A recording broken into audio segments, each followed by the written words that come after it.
First, the scores this week. I mean, this is a week that is going to have heavy implications on what we see come playoff time. Pacific now in 5th place. They control their own destiny when it comes to a playoff position with a 2-1 win. 2 late goals scored by Rayon Moore to beat York United on Thursday. Atletico Ottawa, did they spoil the party? Well, not really. Dampened it for just a few moments. They won 2-0, but Forge, they get presented the Canadian Premier League Shield on the weekend at Tim Hortons Field. Cavalry eliminate Halifax Wanderers from playoff qualification. They're out. Cavalry still in 2nd place with a 2-1 win. Callum Montgomery with a late goal there. And the match that you just watched on OneSoccer, Vancouver won, Valor won. So here's where we stand. Pacific, Vancouver, Valor, all alive, all still can finish in that 5th and final playoff spot. We know who's finishing 1st. We know who's finishing 4th. Atletico Ottawa need to win their final game for any chance to leapfrog Cavalry into the 1-2 playoff game. Vancouver needs to win next weekend. Valor needs to win, and Pacific playing Forge has to lose. So plenty to get into. Let's start where we left off. Vancouver FC won, Valor won. Valor took the 1-0 lead in the second half through Jordan Faria. A controversial moment with Viscosi picking up the ball. We will show you this in the highlight pack here for the late equalizer from Guero Diaz. I mean, the first half were as dreadful as it was. Second half, very watchable. And here's the opening goal. The brand, I said it, revenge game for Sean Hundle against his former side, Vancouver, to Jordan Faria, 1-0. Yeah, does the right thing in that situation. Hundle just plays the chance big. You see this situation. I know Rocco Romeo's hard done by, but that 2v1, you just want to make sure that Hundle is the one shooting, plays it across, 1-0. This is a long time coming for Jordan Faria, an important goal for Valor, where Vancouver FC, they weren't done. Here's the controversial moment, KJ. There's a foul committed by Temi Antonoglu down the left-hand side. You got to watch to see what plays out next. Walk us through this, KJ. Yeah, Grady McDonald fouls Antonoglu. At that point, he cuts to Antonoglu's ISO.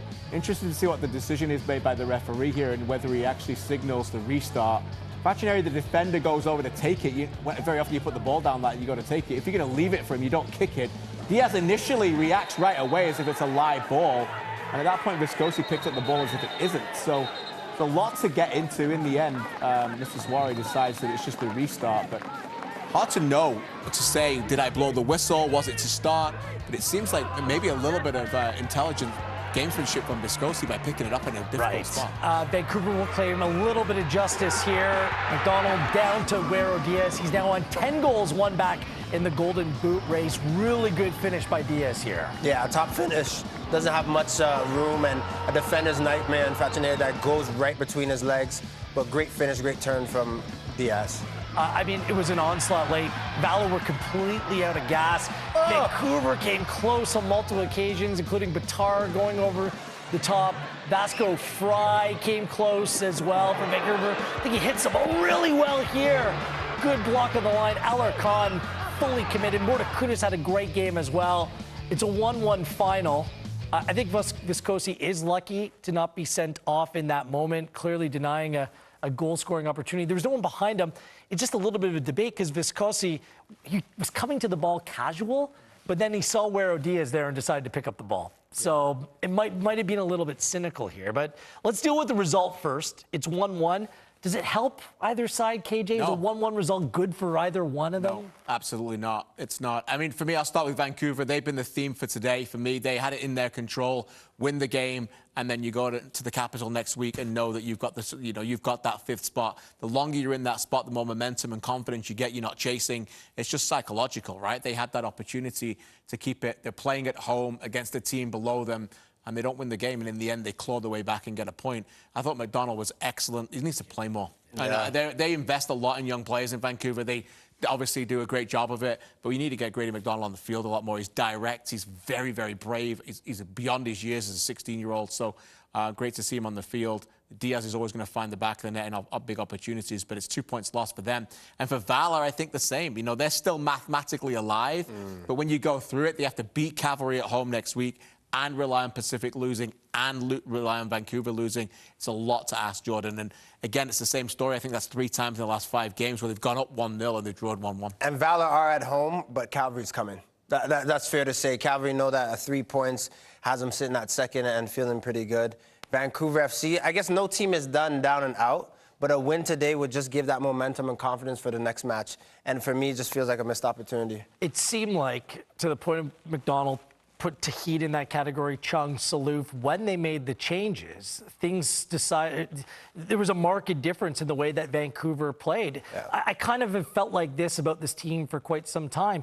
They played it safe. Valor have played it safe. That's 5 draws from their last 7 games for Vancouver. That's 5 draws from Valor's last 8 games as well. We mentioned this at halftime. Like, that's the difference between those top sides and the ones that are battling for a playoff position now. It's a little bit of bravery, and it finally came in the game. It just came too late, Jordan. Yeah, you got to convert. We spoke about halftime, we spoke about it pregame. I'll continue to preach about it. I know you guys will too, is that good teams find a way to win. On an off day, when you're against the ropes, that 1-1 you turn into a 2-1. And I think for me, it took too long for Valor and Vancouver to kick it into gear second half. You know the game naturally opens up in the 60th minute. You get new, fresh legs on, and you get to express yourselves. But I think at the end of this season, whoever doesn't make it, and even if you do make it, you'll be looking back on these matches thinking that you should have gave more. What's going to be great for the outcome next week, with all 4 games for the very first time in Canadian Premier League history being played simultaneously, is that really the games matter. Yeah. Valor Cavalry absolutely matters for 2, 3, as well as 5. Pacific Forge matters. I mean, Vancouver, Ottawa matters for both the teams as well. So it's going to be a really meaningful 3 of the 4 games are must-see TV, and we're going to have them all right here. When you think about it, guys, OneSoccer. quickly, the Halifax-York game is the only game of 112 games in a regular season that didn't matter when it came to the standings. That's 99.1% of the matches this season that were meaningful. We've sat here for 3 years talking about games. It's not always been the case. Credit to the ownership, the league, the Shield, the new format, all of that, the commissioner, to be able to put this in a development league. That's absolutely crucial when the development of this league goes forward, to have games of meaning. Looking forward to next week already. Let's address the one team that will not be part of the playoff picture, the only side that has officially been eliminated. And this will be a surprise to many. It's Halifax Wanderers. Had such a good season in the first year under Patrice Geyser last year. It's been a nightmare from the get-go. They lose at Cavalry. 2-1 was the final. Yes, they were missing players due to international duty, but it kind of summed up their season, didn't it, KJ? Some decent moments, but in the end, just simply not good enough. Yeah, this is a team that plays well consistently and doesn't win. And that's never a good recipe. It's okay to play well and be good on the eye, but you know, football's about moments. Football's about not falling asleep at set pieces. Football's about keeping 11 men on the field consistently. Yeah. Football's about discipline, and football's about winning games from away from home. So, you know, as we dissect this Halifax Wanderers, I've got a lot of numbers and a lot of thoughts, but Jordan, if you don't win games away from home, you are not going to be a good team. Yeah, and you talk about wins from home, but I'll just talk about the league's lowest winning team, and that's Halifax Wanderers with 6. Right, and I talk week in and week out, and I don't want to preach from a soapbox and talk about, but one thing you can talk about is the lack of discipline throughout the season. You could say a slow start from Halifax by not winning the first 4, but there are moments in a league, in a season, where you need players to step up and you need everyone to get on the same pitch. And of course, you could talk about the playing conditions. Of course, you could talk about referees, but you need to think about the bigger picture. And I thought too many times in these 27 games throughout the season, Halifax were disjointed and not on the same page, and that is why they're out. There was panic early, and they never seemed to settle into the season. Like, sometimes when you lose, just got to take it and move on. But every loss seemed to be digging themselves deeper, and just in terms of where the mindset was. Yeah. Like, there's some good players in this team, KJ, and I just wonder if you bring back a similar group of players, what is required for this team to get back to it next year? Yeah, you used the word panic. I think that's a good one. You know, when things spiraled out of control, even just down a goal or down a mountain, it felt like a mountain. Yes. Instead of just feeling like, okay, we've got this, you know? They're a momentum team. Like last year, they almost and could have finished second. Yeah. They outscored teams in the first half last year 20-14. They got out well, they started well, they were a good team from leading, and this year they've been outscored in the first half 15-8. And that says everything for me. They always chased. You mentioned it, that road trip out west for the 2 games of the week. They were chasing there, you know, inopportune red cards. They couldn't keep on the field. The cup loss was a dejection that was just went through that team for weeks. It was very difficult to get them through that as well. So they're going to have to do some soul searching. But I'll say this, they don't have it easy where they're positioned, and I understand their away form is directed by the fact that they've got a lot of away trips. They've played 66 Canadian Premier League away games in their history, and they've won 8. Even last year, in their great season, they won 2 away from home. This year, they won 1. If you cannot get points and win games away from home, you're always going to be chasing it. And that's the problem. You've got to have a brilliant home record, which they did last year. And sometimes, that line is very thin between success and failure. And this time, they didn't work. And that leads me to mentality, which I know is a big part when I watch this team. I think that last season, and you called it early, Wheels, going into this season, for me, a bit of a sophomore slump. Last year, freshman year, you come with all this vigor and vim. You're going to go and show yourself, improve. The next season, you have to back it up. But you don't back it up with just your play. You have to back it up with your mentality. And I think a lot of players that were getting looks and moves, you start thinking about that. As a footballer, you have to be present in the moment. What that means is the next match, but every day at training. You can't think about scouts. You can't think about where you're going to move next, a summer move.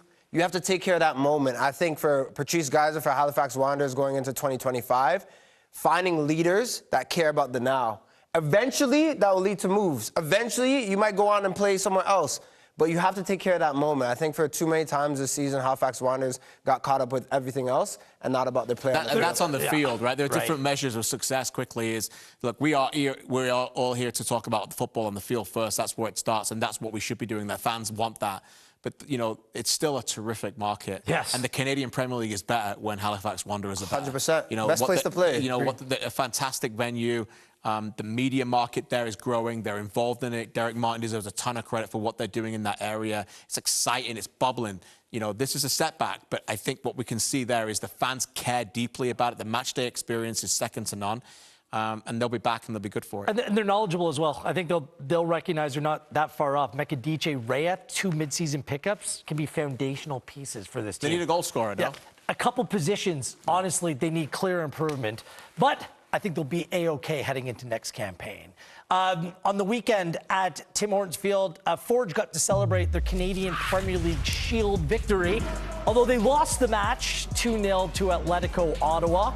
It was a step in the right direction for Atletico Ottawa. Their style of play hasn't been great as of late.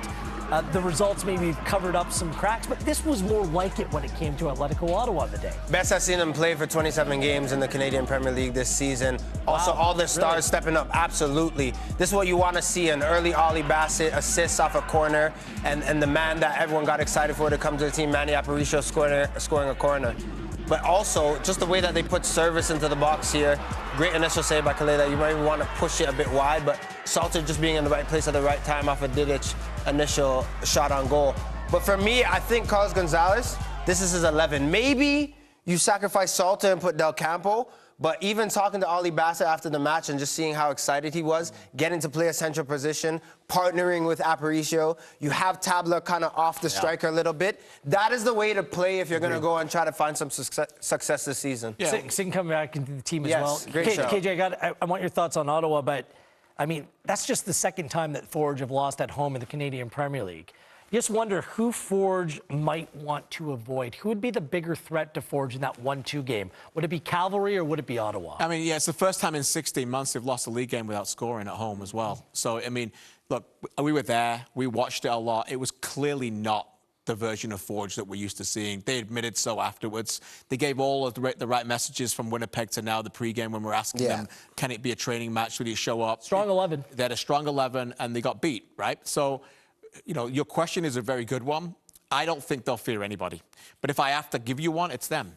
It's not Cavalry. Like, Cavalry might be better than Ottawa, and we all love Cavalry, and we'll sit here and every day and we'll praise them. But until you show us that you can beat them, we're never going to say it's them, right? Cavalry were the best side last year by a mile, and they got beat by Forge twice. So, ultimately, they've still got to figure out that mental block, and they know that more than anybody. They've got the best record in Canadian Premier League history in regular season. But they need to go through Forge to win the trophy now. They wouldn't want it any other way. So, yeah, it's Ottawa. They've scored 9 goals against Forge this season. But that being said, the best version of Forge, they don't fear nobody, Jordan. You agree, Jordan? I disagree. Love KJ to bits, and this is the beauty about football life. Love him to bits. No, but you have a different opinion. But love you too. I think Calvary. This show's getting nauseating. I think Thanksgiving. I'm thankful for you, boys. Come on, boys. I think Calvary have more big-time players. I also think the face of Moosey last season in the North Star Cup final, looking at the playoff final, when you're looking at them, they should be motivated to get back there and beat them. I think they have enough. Warchewski is a huge signing with 10 goals, big-time player. Klump, I think they just have more. When it comes to a must-win match, I'm going to put money on Calgary. And I think Forge, if they fear any team in some aspect, it is Calgary. Quickly, I think I'll just say this on Ottawa. It's mentality. You know, we've seen signs of that coming, but we didn't know if it would come. We saw last week for 20 minutes against York, and then Liberman Torres lost his head, literally, and headbutted a guy. And they went behind, and then Carlos Gonzalez pulled off his attacking players, and they defended, and lost to one shot. We saw it the week before against Halifax for 45 minutes. They were excellent in that back five, and then they just retreated. Halifax scored. So they finally had the ability to do it. And when you've got your big players stepping up, they've got Bassett, Aparicio, Balou on the Didic was excellent. He was. If you can get those players playing at that peak level, I think that the difference between Ottawa and Cavalry is one thing. Ottawa don't fear Forge. Yeah. That's the only difference. That's why the win was the win and the performance was so important for Ottawa, because we know they can play that way. Yeah. We know the players that they have the players that can do damage. We just haven't seen that in recent vintage. Look, Forge are overwhelming favourites. Let's be honest. No, They're not fearing. If Forge plays, but if Ottawa plays that team one. and play like that, Precisely. I'll give them a puncher's chance. Precisely. Yeah. Which gets to how the affair became a little bit punchy throughout the game. Now, neither one of these were caught by the match official. There is Para laying a little bit of a body blow there. You can see on Sam Salter a little bit later on. Just another look, a little bit of a roundhouse jab to the gut of Sammy Salter. A caution was given for the melee. And then Luke Singh right here on Ashton Yodi Janssen goes down. I think in WWE terms, they say got him right in the kisser, I believe. Now, I know that a lot of people, neither player was sent off in the moment. I personally am not a fan of retroactive punishment unless it's something cruel and unusual, like a bite or spitting or anything like that. With the physical nature of the game, how things might get a little punchy, a little kick, these things happen within the game. I'm not a big fan of yelling, oh, that player should be suspended after that, especially when what comes along with, that sort of action would be a 3-game suspension. I'm always like, red card, okay, maybe the player should have been off in that moment, but retroactively, I'm not a big fan of looking back and then punishing a player. I'm not sure where you stand on that. Violent conduct for me is a red card. If you miss it, you're still banned. Look, I've played, people have done the most, said the most. You might step on a toe on a corner, you might grab, I might pinch a rib. I might do little things that are on the line of what you're allowed to do as a footballer when things get heated. You punch, that's a ban. 3 games. There's no question about that. There has to be lines. If the referee missed it in the moment and you're able to see it back, and whoever's watching and Canada Soccer who are deciding these fines, how could you not give that a fine? If you clench your fist, go back and punch someone in the gut, and it is caught, that's a suspension for me, clear as day. It's the same if you were standing there with your beautiful Doc Martens and we were playing, and I went like this and hit your foot. Running in those, but yeah. Well, it probably wouldn't hurt because the Docs are very sustainable. But regardless, that action alone, violent conduct, should be suspended. I hear what you're saying about retroactively refereeing games, and that's one of the purposes why VAR was brought in, which leads to its own problems. The VAR is not involved in this Canadian Premier League. It's interesting, and by the way, I think she's a wonderful referee, and it's so hard to referee the game. We were there watching it live, and we didn't see it. We didn't see it. She gave Para a yellow card. My question would be in the referee's report, what is that for? What is she giving him the yellow card for? That's where it begins, no? To your point, I don't think she's giving him the yellow card by seeing him punch a player. I think she heard that he did something, but it wasn't confirmed. So we have to figure out what that is. I'm with you. Ultimately, we can't go around. Players have to take responsibility for this. A referee is on the field 1 versus 22. And players lose their mind and they lose their cool. And if you're punching players, we can't, and that's on both sides, Singh and Para. You can't be seen to be advocating for that to happen in the game. So let's just see. She gave him a yellow card. Let's find out what happens and going forward. But ultimately, I'm with you on what you're deciding, but ultimately they cannot see everything. And even worse, when I speak to referees all the time, the hardest thing to referee is a set piece. Yep. Because you got pushing and shoving and punching and the both set pieces. She can only see so much. And so, look, these players have got to take responsibility and help out the official. And in that moment, they're not. But there's a line. Even if my teammate did that at a point, and maybe not every player is the same way, but for me, there's some integrity with that. And I think punching, that crosses There's that dirty line. stuff that goes on all the time. I don't know if that crossed the line. It's a lot different if someone goes to just clock someone in the face than what we saw here, which was much more in line with just the chippiness of the play at the time. So the debate will roll on and continue. Two culprits. We'll see what happens. I mean, I'm not in charge of this. Way above my pay grade. The outcome. We cannot wait. Next weekend in the Canadian Premier League, all 4 games played simultaneously for the very first time. Will Atletico Ottawa or Cavalry finish second place? Huge one. And who will punch their ticket to the playoffs? And that 5th and final playoff spot, we'll find out next week here on OneSoccer.